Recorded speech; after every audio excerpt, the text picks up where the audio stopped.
as vozes da sua mente um dia resolvessem fazer um podcast? É exatamente isso que está começando agora. Sejam muito bem-vindos ao primeiro episódio do nosso Papo Cabeça.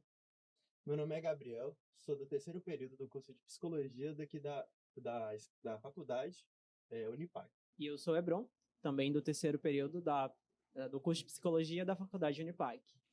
Eu estou agora aqui com duas presenças ilustres, que são as duas professoras de Psicologia daqui também da faculdade Unipac. Por favor, fiquem à vontade para se apresentarem. Olá, prazer estar aqui. Meu nome é Isabel Correia, sou psicóloga, coordenadora do curso de Psicologia aqui da Unipac e trabalho com adolescentes, há 23 anos. Então, estou aqui para poder contribuir um pouquinho nessa fala sobre adolescência. Eu sou Paula Cury, psicóloga clínica, também atendo adolescentes e também sou professora aqui na Unipac e coordenadora adjunta do curso de Psicologia. A gente, muito obrigado por vocês estarem aqui hoje, tá bom? Ajudando a gente nesse empreendimento, para o nosso curso. Isso vale muito. Bom, a gente está aqui hoje para falar sobre comportamentos de risco na adolescência, né? É o tema proposto para o nosso trabalho de projeto de extensão, coordenado pela professora Isabel. E a adolescência, para quem não sabe, é uma fase do desenvolvimento que ela é artificial, né? Não tem algo natural dentro do processo de desenvolvimento do adolescente. Ela é uma consequência da existência de demandas na sociedade nos tempos modernos, né? O capitalismo, a ocidentalização, a globalização trazem essa necessidade de um novo período na vida humana, né? Do ponto de vista psicológico, a adolescência é essa parte, e social também, essa parte em que o sujeito ele não é adulto ainda, mas já tem responsabilidades, deve agir como um, mas ele também não é mais criança, então ele é recriminado por comportamentos infantis. É uma zona de transição. Vocês podem falar mais alguma coisa pra gente sobre isso? Sobre a adolescência em si? Então, a adolescência, como você falou, Hebron, ela é uma fase do desenvolvimento discutida, teoricamente, recentemente, Nós não tínhamos essa etapa do desenvolvimento como uma etapa especial, particular e de necessidade mesmo de aprofundamento. E esse adolescente, esse sujeito, ele vai passar por uma alteração biopsicossocial, exatamente nesse período entre o fim da infância e a aproximação com a fase adulta, Então, todas essas mudanças, de maneira bastante peculiar, vão interferir na vida desse sujeito. E por isso a importância da gente discutir essa etapa de uma maneira bastante singular. Só para acrescentar, no ponto de vista da psicanálise, que é a teoria que eu pauto meu trabalho, Freud vai dizer que é uma atualização das fases psicossexuais, E a grande marca é que as fases psicossexuais da infância, elas são formativas do ego a partir de uma lógica autoerótica. O que significa isso, Existe um corpo ali sendo formado, existe um ego sendo formado enquanto unidade, que ao longo da infância vai se constituindo, O superego vai se formando, as regras sociais. E aí a adolescência marca a saída do autoerotismo para um terceiro objeto, que a gente fala, para um desejo, para a sexualidade genital, por um terceiro incluído nesse circuito funcional.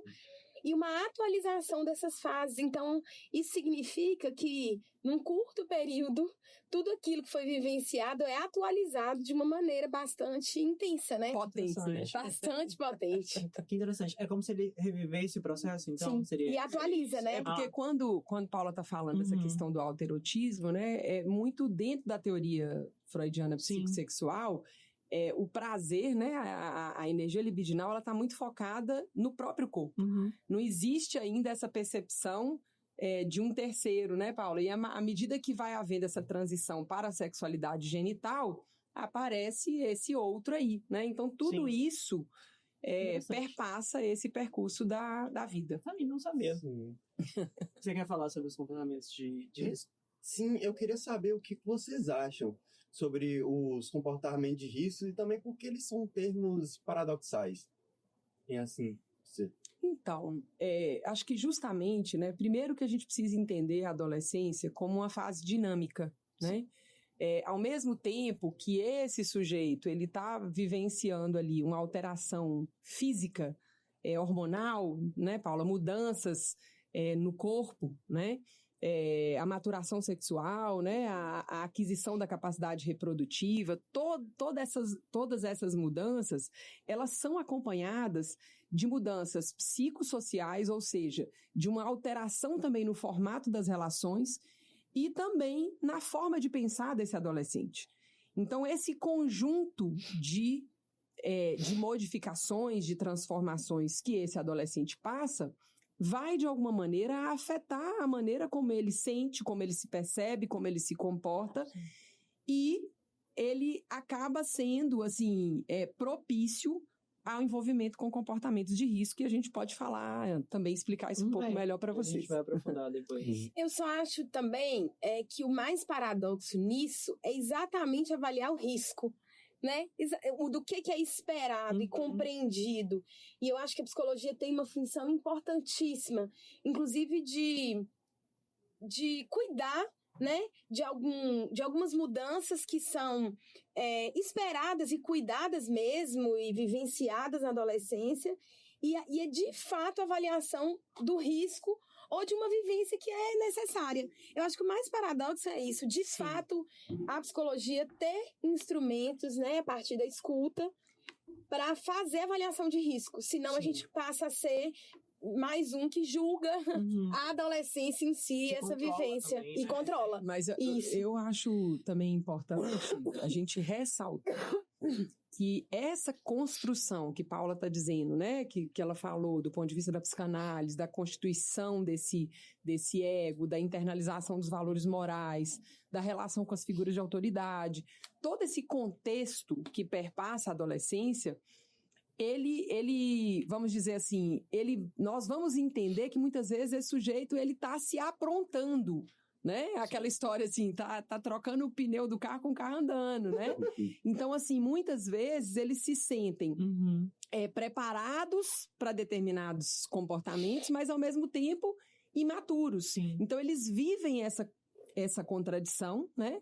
Até pela questão da construção da identidade, e aí fica difícil, assim, a gente dizer, né, o porquê que isso se torna um comportamento de risco. Não é fácil a gente colocar, né, mas a gente sabe que muitas vezes no pensamento do adolescente tem uma ideia de invulnerabilidade, e essa ideia de invulnerabilidade coloca esses adolescentes, às vezes, em situações de risco.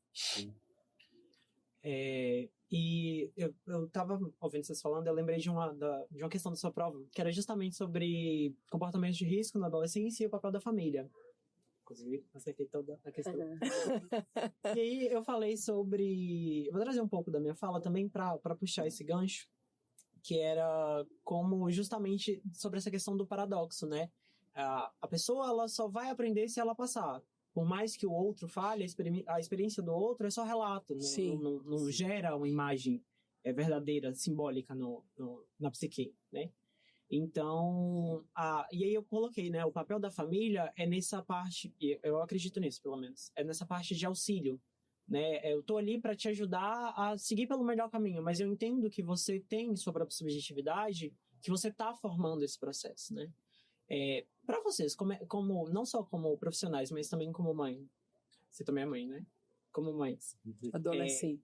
Como que é essa perspectiva, tanto clínica, né, de quem atende adolescentes em relação à família, e como é também estar do outro lado, sendo a pessoa que está ali acompanhando o adolescente e que está fazendo esse processo, né? Como que vocês lidam com essa dinâmica mãe-psicóloga de vocês?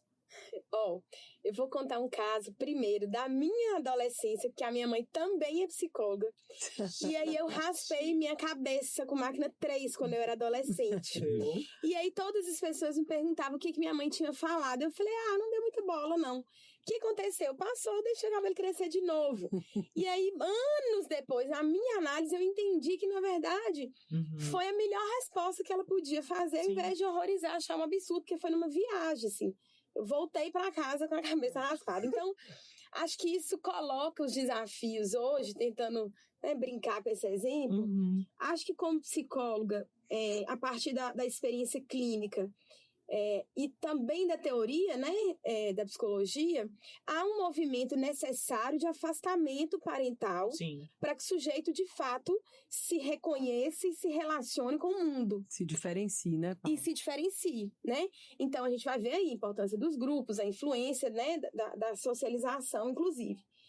E aí, vou dizer isso como mãe, não é fácil, porque a gente percebe nitidamente esse movimento que oscila, que é dinâmico, de respostas, de atitudes, de querer ficar mais no quarto, de assuntos que não interessam, brincadeiras que já não colam mais, mas que oscila. E que às vezes o que quer é colo, mas o que quer às vezes é limite. Então eu penso que não precisa ser psicóloga para conseguir fazer um movimento de conhecer e escutar seu filho ou sua filha nessa vivência que vai oscilar. Mas que de todo jeito, né, Isabel fala isso de uma maneira muito legal, permitir que seu filho ou sua filha construa autonomia. Isso te coloca como mãe num lugar mais descartável. Porque um bebê, uma criança pequena precisa de você, né? Um adolescente precisa, mas ele sobrevive sem você. Então, é a mãe lidar com um adolescente, não mais como uma criança. Os pais continuam no comportamento esperando que esse adolescente responda como uma criança. Inclusive, os pais lidarem com a necessidade deles amadurecerem nesse processo, né? Porque eles chegam, muitas vezes, na infância cheios das suas frustrações, de expectativas, de projeções, né? E isso, às vezes, é muito danoso e ecoa na adolescência. Eu costumo, claro que eu estou falando aqui de uma realidade dessa sociedade do século XXI, e aí reforçando ainda a perspectiva do pós-pandemia, a gente vem de uma estrutura de construção aí da educação doméstica ou não formal, vamos dizer assim, de pais que estão num outro contexto de família, num outro contexto de sociedade e que às vezes marcaram essa formação e essa educação por uma posição bastante protetora. Né?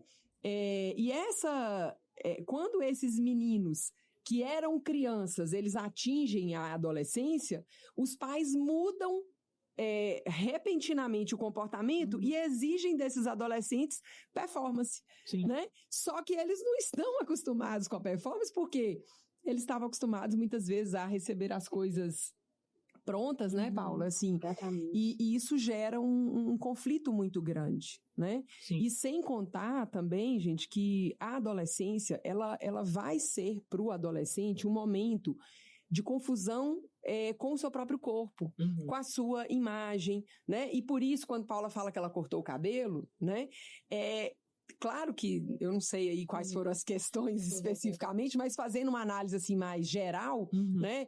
O mudar a cor do cabelo, cortar o cabelo, fazer uma tatuagem, colocar um piercing, né? Todos esses movimentos que marcam o corpo, traz também uma coisa meio que assim, eu vou causar, né? Eu preciso demarcar para essas pessoas que eu existo, né? E agora já com minha opinião própria, já sabendo o que é que eu quero da vida, né? Então, tem essa mudança que é muito interessante. Sim. Eu tenho até uma experiência minha própria mesmo, quando eu entrei na adolescência. Antes, na infância, eu sempre via os meninos na minha rua passando de bicicleta, voada, dando grau. E eu ficava assim, nossa, eu quero tanto ter minha bicicleta pra fazer isso. Aí eu cheguei na minha adolescência, meus 12 anos, eu ganhei de presente uma bicicleta. Aí eu comecei a tentar fazer essas coisas. E meus pais viram. Meu pai chegou todo bravo em mim, falando assim, não é pra você fazer isso aí não, que não sei o que você vai se machucar, um carro pode pegar também. Aí eu falei, não, é igual o sentimento de vulnerabilidade. Sim. Eu sei andar, eu sei o que eu tô fazendo. E ele continuava me dando esporro, falando, não é pra fazer isso e tal. Até que minha mãe chegou um dia e falou assim, Marquinhos, que é o nome do meu pai, Marcos, deixa que ele aprende, que ele vai saber que se ele fizer isso aí, o que vai acontecer. Até que um dia Eu empinando com a bicicleta, eu empinei, eu caí, me ralei todo, eu apaguei no chão. E a bicicleta, somando, a bicicleta foi pra debaixo de um carro que tava passando assim e estragou todo. O carro também quase perdeu o controle. Foi uma confusão. Uma tragédia. Você sobreviveu, né? A única coisa que eu lembro, depois de eu ter acordado, foi minha mãe gritando, eu falei que você ia machucar. A mãe sua máxima. E meu pai, que era todo preocupado nisso, tava gelado assim, meu Deus do céu, o que acabou de acontecer? E depois disso, claramente eu não empinei mais, eu fiquei com medo de que acontecer, agora eu só ando de bicicleta. Agora eu aprendi com o meu erro, ando só de bicicleta normal, para ir nos lugares só, como um automóvel. Sim. E sobre a influência dos pais nos comportamentos de risco? Vocês têm alguma coisa para contribuir pra gente? Porque a gente estava vendo, né? Tem pesquisas que apontam que a convivência com um adulto que tem certos comportamentos que são ditos como de risco na adolescência, por exemplo, o consumo de álcool e algumas drogas, faz com que o adolescente tenha uma maior tendência a se envolver nesse processo. Eu tenho dúvida. Ele acha... Eu posso, antes, dizendo... Pode. Colocar um adendo. Eu vi muitas vezes também na minha adolescência, meus amigos, eles tinham pais que fumavam, que ingeriam muita bebida alcoólica. Eles viram que para eles viam assim, na visão deles não dava nada, que aquilo não tinha consequências e queriam experimentar daquilo. E acabou que eles desde cedo experimentaram e usaram. Hoje em dia, né? Mas agora, antes, eles acharam que não ia dar nada e acabaram usando. Então, o que vocês podem falar com essa influência do responsável na visão do adolescente mesmo?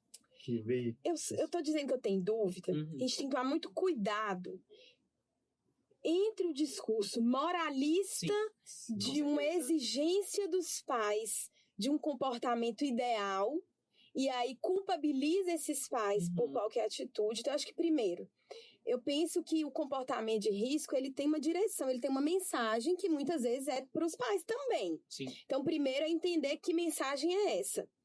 E se fosse tão matemático assim, a gente controlaria os comportamentos e a gente conseguiria fazer um grande laboratório de adolescentes. Eu penso que tem uma coisa que tem a ver, que é a mensagem que é passada.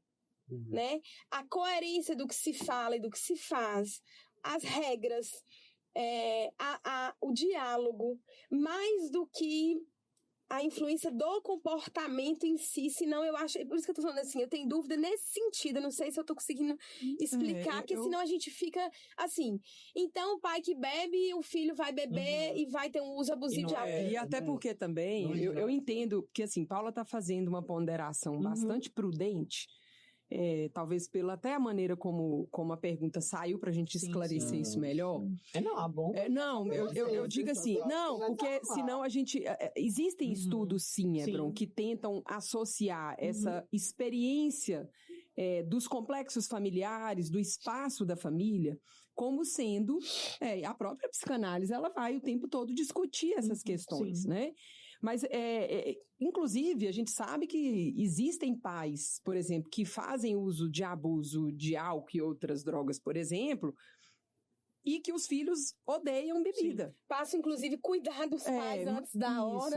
Mas aí, por que a gente também esbarra nisso? Porque muitas vezes... esse cenário, ele é um cenário de identificação. E quando a gente pensa, às vezes, na identificação, a gente só acha que é fazer igual, né? E muitas vezes é dizer, eu não quero isso pra mim, né?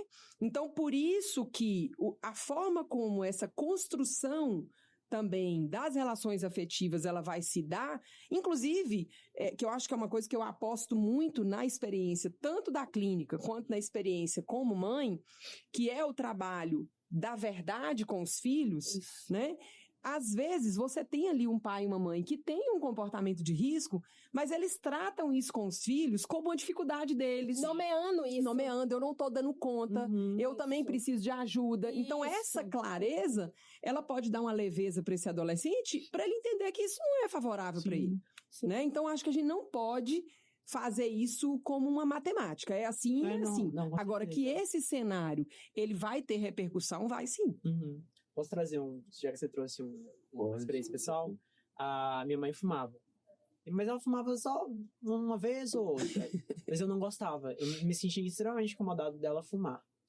E eu lembro, uma das minhas grandes memórias com ela, de um dia que ela estava fumando e eu fechei a cara pra ela. E aí ela me chamou. Ela estava fumando lá de fora de casa, ela me chamou. Falou, olha, eu sei que você não gosta quando eu tô fumando. Mas eu tenho alguns problemas, eu não consigo lidar com eles, eu não consigo passar, às vezes, por eles. E isso me ajuda. Mas eu quero que você saiba que esse não é um bom caminho. Eu não espero que você tenha esse tipo de comportamento que eu tenho. Mas foi a única solução que eu encontrei. E eu acho bonito esse processo de quando... não só a própria pessoa, mas todo o discurso que ele tenta humanizar. Né, trazer não só a experiência da pessoa para a realidade, para que você consiga ter um pouquinho de tato para lidar com ela, mas também desse lugar de eu não sou perfeito e eu não vou te vender essa ideia. Eu agradeço aí pelo exemplo, porque eu acho que era exatamente isso que eu estava tentando dizer, Bron, e outra questão também, já que vocês falaram dos pais, né, com adolescentes, é que se os pais entenderem que ser bons pais passa pela perspectiva de serem falhos, né? De poderem se frustrar, de poderem se entristecer, de poderem, de alguma maneira, pedir desculpa, né? Todo esse processo que envolve uma clareza e uma autenticidade nas relações, ela é sempre extremamente positiva para a relação humana e especificamente para a relação com os adolescentes. Alguma coisa? Não. Então, já que vocês falaram sobre verdade, vamos entrar numa polêmica.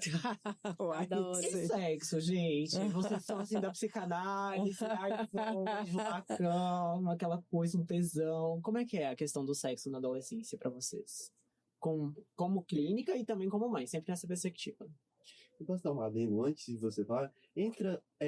Eu lembro de eu estar estudando para a prova de Isabel, sobre, eu acho que se chama colchão de retalhos. Coxa de retalhos. Coxa de retalhos. Identidade coxa de retalhos. Exatamente. E essa questão do sexo, como tá entrando na adolescência, é uma questão que tem um coleguinha ali falando sobre e tal. E você fica assim, nossa, o que é? Eu nunca ouvi falar, nunca fiz.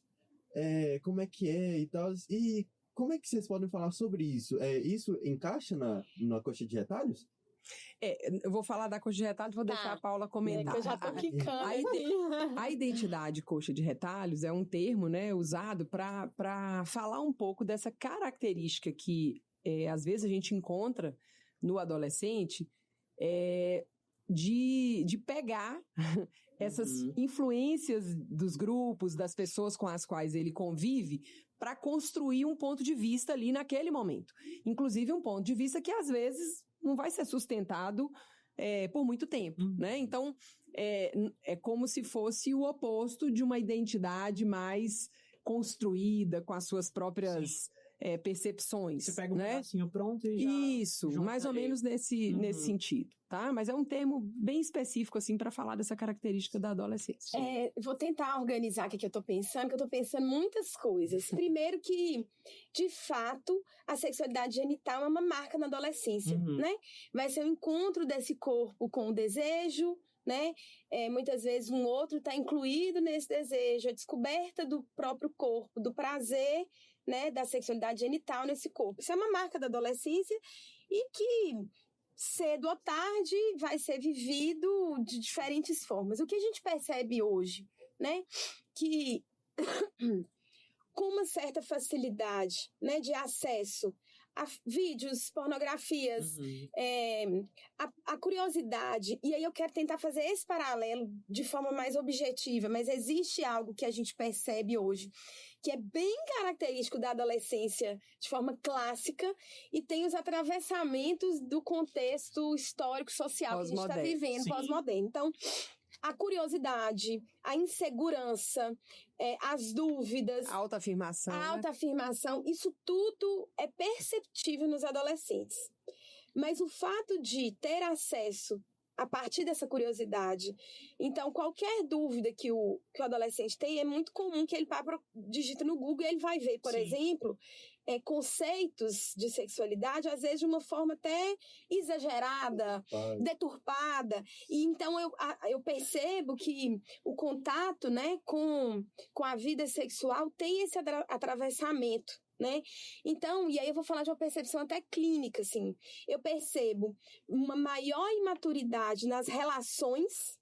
Então, até porque como também, obviamente, antes não tinha, né? Então as pessoas tinham que verbalizar presencialmente, até para chegar um no outro, falar do interesse, está cada dia menos dito, né? Isso é feito de forma sempre permeada pelo aplicativo. Ou mediada pela né, rede social. Pela rede social, pelos amigos, pela live que eles fazem entre eles, privado, que um entra e o outro tá vendo. Cal, né? Que eles falam comigo, cal. Eu demorei a entender, porque eu sou péssima de inglês. E o louco que eu também... Não, imagino.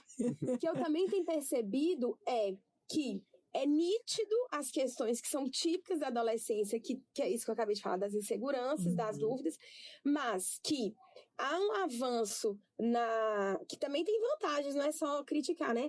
Na possibilidade de falar sobre sexo, de pensar sobre a diversidade sexual, por exemplo, né? Eu acho que os adolescentes estão mais avançados nesse aspecto, mas no que diz respeito à questão afetiva, eu penso que eles têm uma... né, acho que tem um pouco mais de dificuldade. Como se fosse uma fragilidade. Né? Acho que até pela própria questão de ser algo novo para eles, né? Porque quando a gente fala também, gente, você falou essa questão do sexo em si, né? E aí a gente pensa também na questão das infecções sexualmente transmissíveis, né? Assim, a gente precisa entender que isso acompanha todos os âmbitos da vida, todas as fases do desenvolvimento, né? Eu não teria aqui, assim, claramente em termos estatísticos para falar com vocês, mas a gente sabe que não são só os adolescentes que vão fazer um sexo sem proteção, né? E muitas vezes até o próprio adolescente, pelo medo da questão da gravidez, tem uma consciência maior desse risco, né? Então, acho que, assim... pegando o gancho, né, dessa questão do sexo, da sexualidade na adolescência, eu acho que os pais precisam estar atentos a essas informações que hoje são muito mais de fácil acesso, né, Paula?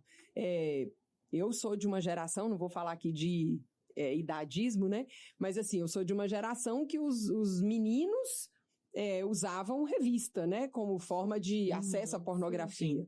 E a gente sabe que hoje o acesso é completamente diferente. Então, acho que esses pais precisam estar conectados com os adolescentes para ter capacidade de ouvi-los e, de alguma maneira, em alguns momentos, poder falar sobre isso com eles também. E eu tô aqui pensando uma outra coisa, né? Há um avanço na possibilidade de falar sobre isso, de se conhecer, da quebra de muitos tabus. Então, há um avanço na liberdade sexual que esses adolescentes têm acesso, inclusive liberdade em vários aspectos. Eu acho que isso é um avanço enorme, né? Desmistificar a coisa da virgindade na menina, né? De poder sentir, né? Os méritos de uma liberdade que pra gente é importante. Mas eu acho que nisso, por isso é paradoxal a coisa do alto risco, né? Ou do comportamento de risco, sei lá, o nome que a gente quiser dar. Porque ao ser também mais livre, a gente pode banalizar e também contribuir, né, com comportamentos irresponsáveis no que diz respeito à sexualidade. Entre a liberdade e a irresponsabilidade, eu acho que fica... E eu acho que, inclusive, Paula, essa é uma grande questão da adolescência, né? Eles alternam muito entre querer a liberdade e se colocar num lugar de não responsabilidade. Né? Então, isso quem tem filhos adolescentes, então, percebe isso claramente. Eles querem, assim, eles articulam coisas assim. Por exemplo, eu vou à rua, sei lá, comprar um ingresso de um show que eu quero ir, né? Me passa um Pix. Eles têm essa facilidade de, né? Mas, em compensação, você pede ali um favor doméstico, eles fraquejam, né? Não sei como fazer isso, né? Então, é uma dualidade difícil para eles aí nesse contexto. Essa dinâmica entre o sim e o não, o não sei, o feito e o não feito, né? Sim. É um processo bem complicado, na verdade. Nosso tempo tá acabando, eu queria puxar só mais uma coisinha, se vocês não se importarem, que vocês falaram sobre as relações com a tecnologia, né? Hoje é muito mais fácil você ir lá, pesquisar alguma coisa. Há um movimento de independência do saber dos pais, né? Que contribui, né, nesse processo de questionamento da figura de autoridade. E você sempre traz pra gente nas aulas a questão da pandemia e das relações sociais, como elas foram invertidas de cabeça para baixo, né?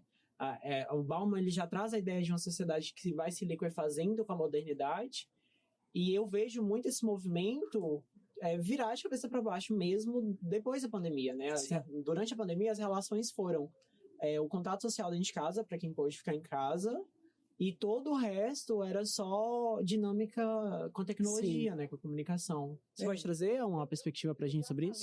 Inclusive isso, acho que com vocês e talvez discutir isso com o Paulo em outros momentos, assim, todas as etapas do desenvolvimento, elas foram afetadas pela pandemia, né? As crianças, os adolescentes, os adultos, os idosos. Mas a gente tem uma marca muito significativa na adolescência por um simples ponto que na adolescência, o espaço doméstico, ele não é um espaço tido por eles como um espaço de proteção, a não ser os momentos que eles demandam, né? Então, o espaço da rua, quando eu falo da rua, da casa do amigo, às vezes da escola, de um encontro, enfim. Até mesmo da rua. Isso, da rua mesmo. Esse espaço, ele é um espaço que traz para o adolescente, às vezes, um conforto, um prazer, uma tranquilidade, uma certa segurança, né? Claro que com todas as contradições que a gente sabe que existe. Mas, de certa maneira, a pandemia fez o quê com esses adolescentes? Colocou esses meninos, essas meninas, em contato com esse espaço que, para eles, na grande maioria, era um espaço difícil, hostil, de contradições, de conflitos, né? E a própria pandemia, com os pais também vivenciando dificuldades, perdas inúmeras, os irmãos, às vezes crianças, todo o contexto, né? Que a gente sabe que a pandemia trouxe, escancarou uma vulnerabilidade muito grande desses adolescentes. Inclusive por perceber que o próprio ensino remoto para as crianças, até pelo perfil, tinha uma fiscalização, um poder de controle um pouco melhor dos pais, né? E na adolescência a gente verifica um grupo aí que ficou bastante prejudicado porque eles praticamente não estudaram na pandemia, né? Eles viravam à noite em rede... Vocês, no caso, né? Eu vou ser sincero, eu virava à noite. E aí, assim, colocava o fone de ouvido de manhã, entrava na escola, na sala, né? Inclusive, eu acho que eu comentei isso com vocês, que na minha experiência do contato de atendimento online na pandemia foi algo que me tocou muito. A dificuldade que os adolescentes tinham com a própria imagem, né? Pelo fato de estarem o tempo todo em contato com as câmeras, né? Se vendo. Então, isso também foi um ponto que mexeu com esse grupo, né? Então, é isso. Acho que a gente está vivendo ainda consequências aí desse momento. Eu acho também uma outra coisa, que acelerou uma coisa que já ia acontecer. Eu acho que acelerou, por isso é tão marcante. Eu penso que as pessoas iam caminhar, já estávamos caminhando para isso. Eu só acho que acelerou.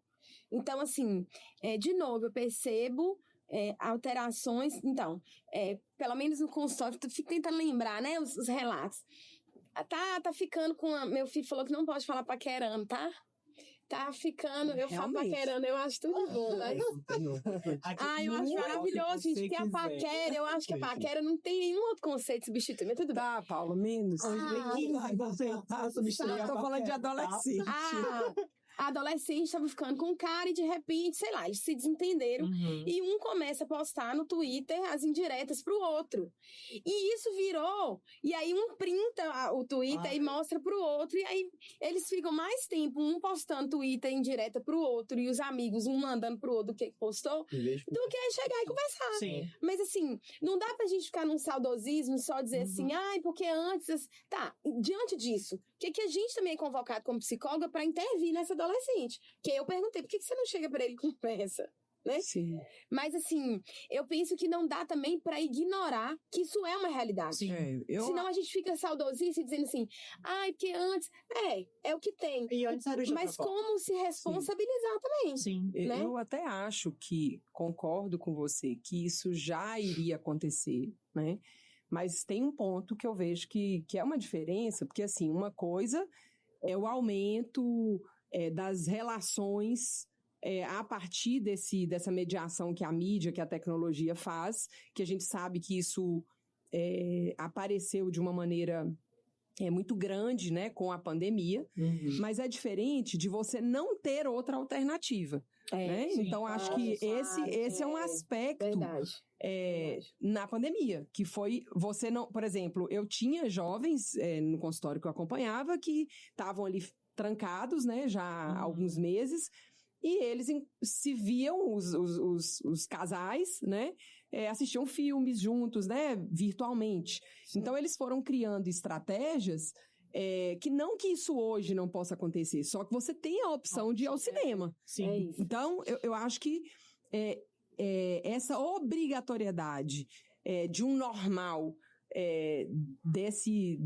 dessa clausura, isso trouxe muitos aspectos negativos para a adolescência. E outra coisa, né, pensando nessa questão, de novo, do comportamento de risco, essa relação permeada pela imagem, pelo público, pelos efeitos de mediatizar isso, né, permite também, eu acho, assim, um certo gozo mesmo, publicizar discurso de ódio, atitudes preconceituosas, racistas. Eu penso que os adolescentes disso, né? Também é interessante, porque também é paradoxo. Eu percebo esse avanço em vários aspectos que dizem respeito à liberdade, mas também percebo, né, diante dessa questão, não só alto risco, né, mas no sentido de violências mesmo, inúmeras, né, que eles cometem, digamos assim,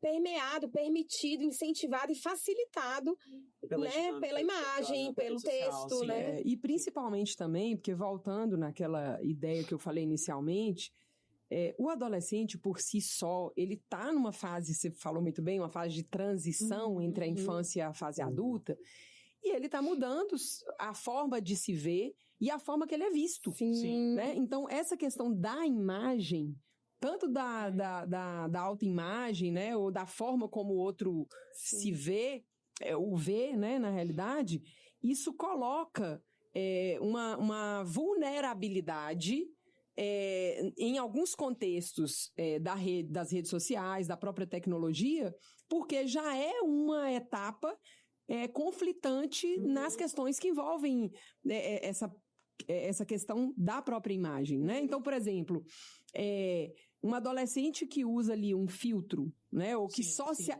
se apresenta com filtro, né?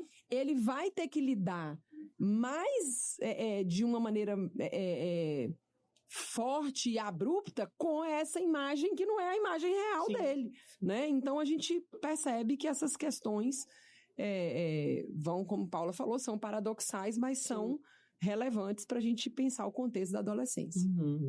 Eu acho que de tudo dá para tirar que é isso, né? É um processo de formação de entendimento do eu. Né? Eu vejo muito... Eu posso estar totalmente errado, vocês me corrijam, por favor. A infância é a descoberta de que você existe. E aí a adolescência é o desenvolvimento de como você vai existir. Da sua existência. O que você faz com isso, né? Isso não, eu cheguei no mundo, aí você descobre, eu não sou minha mãe. Eu não sou a expectativa das outras pessoas, eu sou eu mesmo. E agora, o que eu faço? Nossa, deve ser assustador, ainda bem que eu já passei por isso. Ai, gente, o nosso tempo, né, já deu ali, já estão cobrando. Mas muito obrigado de verdade. Vocês querem deixar alguma palavra final pra gente sobre o assunto? Não? Também temos lembrancinhas para dar para vocês. Gente, pra vocês da rotina à toa. Mas muito obrigado de verdade. Vocês estão me ajudando demais no trabalho. Eu quero agradecer aí pela oportunidade, né? É um trabalho que eu idealizei junto com vocês e estou percebendo o quanto que vocês se envolveram afetivamente com a temática, né? Então, assim, agradecer mesmo, que eu acho que isso faz parte aí da aprendizagem significativa, né? Perceber que está fazendo sentido para vocês. É o que a gente vem discutindo nesse semestre sobre o desenvolvimento do adolescente. E agradecer por estar aqui com vocês, estar aqui com minha amiga parceira de sempre, de todas as horas. Nossa, obrigado, E é isso, gente, assim, muito obrigada pela oportunidade. Então, quero agradecer também, né, sempre Isabel confia, não sei se ela tem razão, mas acho que é um tema que a gente gosta, né, Isabel? A gente fala com prazer, mas também acho que cada vez que a gente faz uma conversa dessa, a gente contribui para desmistificar o tanto de ideias muito pejorativas que socialmente a gente também constrói sobre a adolescência. Então, acho que é parabenizar por uma oportunidade mesmo de mais uma sementinha ser plantada no sentido de desmistificar, né, várias questões. Que bom que vocês estão na psicologia com a gente e acreditamos, né, nessa psicologia ativa e política. É isso. A ideia do trabalho, acho que era justamente essa, né? Produzir algo que fosse para fora da academia, não só ficasse ali entre a gente na sala. Porque é muito fácil a gente falar, não temos preconceito, ideais e tal. Demonstrar situações reais. E como isso vai chegar lá fora? Não só pela nossa atuação, né? Inclusive, acho que assim, não como uma receita de bolo, obviamente, porque a gente não sabe quem vai ouvir esse podcast, né? Mas talvez a gente possa estar... alguns pais, né, de alguma maneira podem ouvir. E eu acho que tem um ponto importante, né, que a gente precisa falar em termos de mensagem, né, é que a adolescência desses meninos e meninas não é a adolescência desses pais. E se eles não se desnudarem dessa história deles para poder estarem dispostos a ouvir seus filhos, né, nós vamos criar cada vez mais barreiras e, inclusive, às vezes colocando esses meninos e essas meninas em situações propícias à maior vulnerabilidade. Né? Quer falar mais alguma coisa? Então é isso, gente. Muito obrigado. Obrigado, pessoal de casa que está acompanhando a gente. Fiquem por aí que daqui a pouco a gente volta. E obrigado, pessoal da Unipac, pessoal do grupo que está aqui atrás das câmeras. Também. Obrigada.